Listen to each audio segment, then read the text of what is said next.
So last video में हमने Argentina और इंग्लैंड के बारे में बात की थी। दोनों की दोनों टीमें सेमीफाइनल में पहुंच गई है और जो दूसरी टीमें सेमीफाइनल में पहुंची है आज ना उनके बारे में थोड़ा बात कर लेते हैं।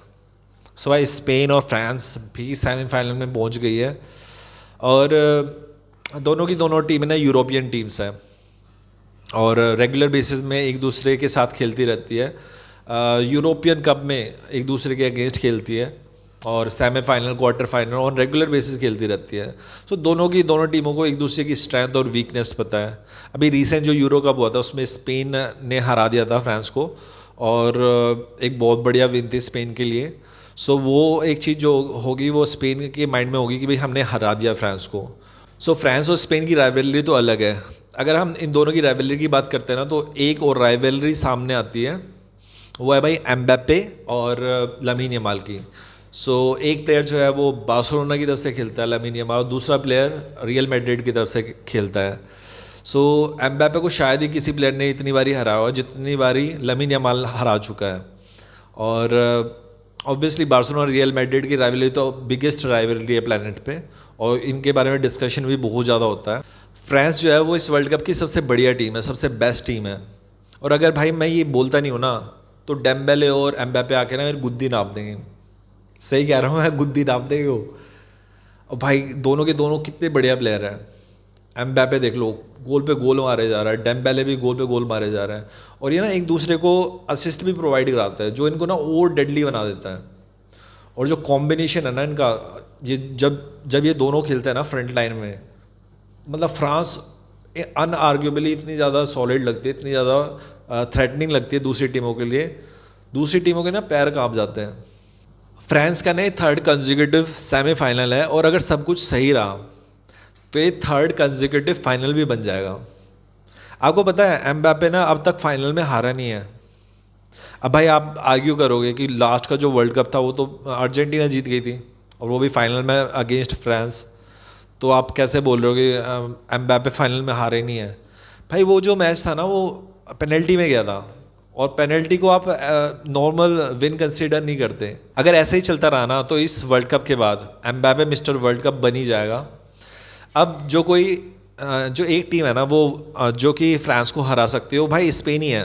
अगर फ्रांस हारने वाली है ना तो वो सेमीफाइनल में हार जाएगी, अदरवाइज़ वो फिर वर्ल्ड कप उठा के ले जा रहे हैं।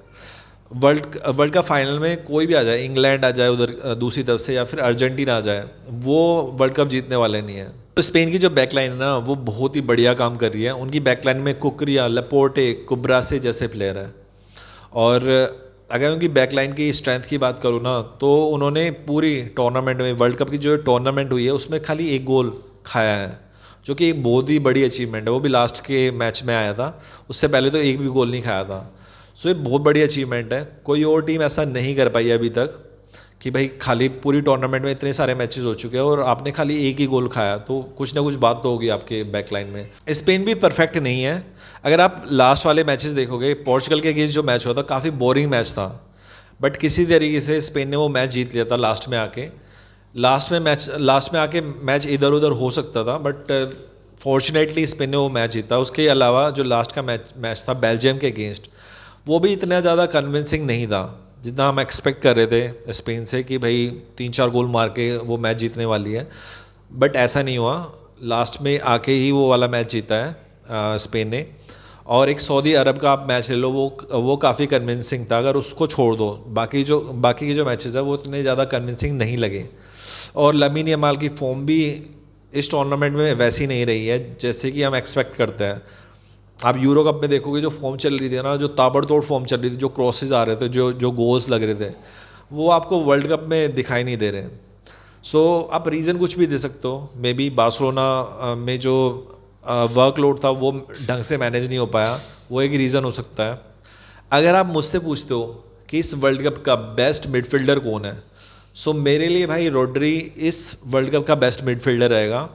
और स्पेन के लिए तो वो एज अ पिलर है। अगर स्पेन बिना रोड्री के खेलती है सेमीफाइनल में, वो 3 से 4 गोल आराम से खा जाएंगे और फ्रांस पेल देगी, स्पेन को बहुत बुरी तरीके से पेल देगी। रोड्री की इतनी ज़्यादा इंपॉर्टेंस है। आप में से कुछ लोग बोलोगे कि बेलिंगम भी बहुत ही बढ़िया कर रहा है इंग्लैंड के लिए, और वो भी एक बहुत ही बढ़िया मिडफील्डर है। रोड्री और बेलिंगम दोनों के दोनों प्लेयर बहुत बढ़िया कर रहे हैं अपनी अपनी टीमों के लिए, बट थोड़ी सी इंपॉर्टेंस मैं रोड्री को दूंगा, बिकॉज जो पासेस कंटिन्यूसली देता रहता है वो, उसकी एक अलग ही इंपॉर्टेंस है, और स्पेशली स्पेन के लिए बहुत ज़्यादा इम्पोर्टेंट है। सो और पेप गार्डियोला ने भाई 1.5 से 2 साल पहले बोल दिया था कि अभी रोड्री की ना इंजरी हो रखी है, और अभी अभी वो इंजरी से बाहर आया है। सो अभी आपको ना उसकी परफॉर्मेंस मेज़र अभी अभी मेज़र मत करो, आपको जो दिखेगी ना उसकी परफॉर्मेंस वो वर्ल्ड कप में दिखेगी, और भाई सिमिलरली दिख भी रही है जो परफॉर्मेंस आ रही है ना स्पेन की तरफ से। और अगर फ्रांस को कोई रोकेगा, जैसे मैं बार बार कह रहा हूँ, तो वो स्पेन ही रोक सकती है, और रोड्री की परफॉर्मेंस आना बहुत बहुत ज़रूरी है। अगर रोड्री परफॉर्म कर गया ना तो देयर इज़ ह्यूज चांस कि वो फ्रांस को डिफीट कर दें।